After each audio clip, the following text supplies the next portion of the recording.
Awareness and discerning what is important, familiar, and extraordinary, as well as using that discernment, can enhance life in many ways. The great experiences of living and meaning could be found through analyzations of science, personal observations, and imagination.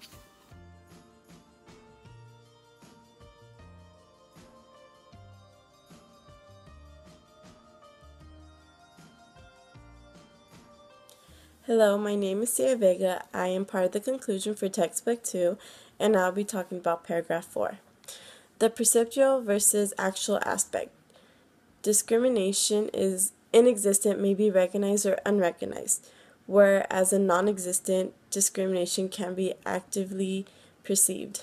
For example, dedicated wives, devoted parents, or committed teachers rarely feel discriminated by their husbands, children, or students, even when in reality the past could offer far more than they take through these mutual relationships. In intentional versus unintentional dimension, intentional are acts by active precipitators such as women batters, alien haters, and celebrity stalkers.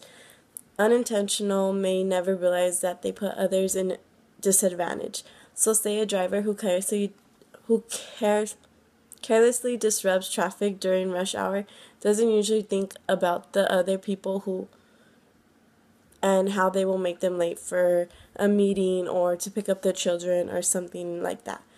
Role related versus status dictated. Role related stem from specific social roles people assume in everyday life. Status dictated go hand in hand with the status one is ascribed, assigned, or achieved. An example is where an alien is hated when he or she does better than the homegrown or the local. Conclusion, Part 5. The seventh facet is combination versus separation. By combination, discriminations in two or more categories converge to form a larger, more harmful combination.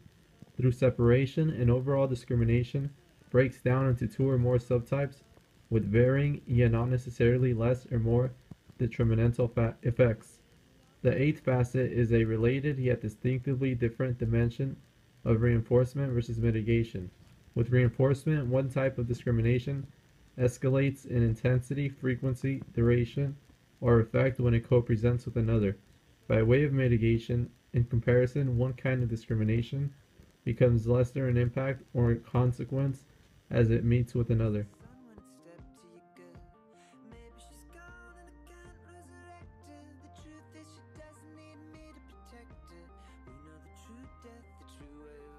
So for book 2 of the conclusion, studies show that everyday life is a gold mine for personal contemplation, social science research, and philosophical reflection.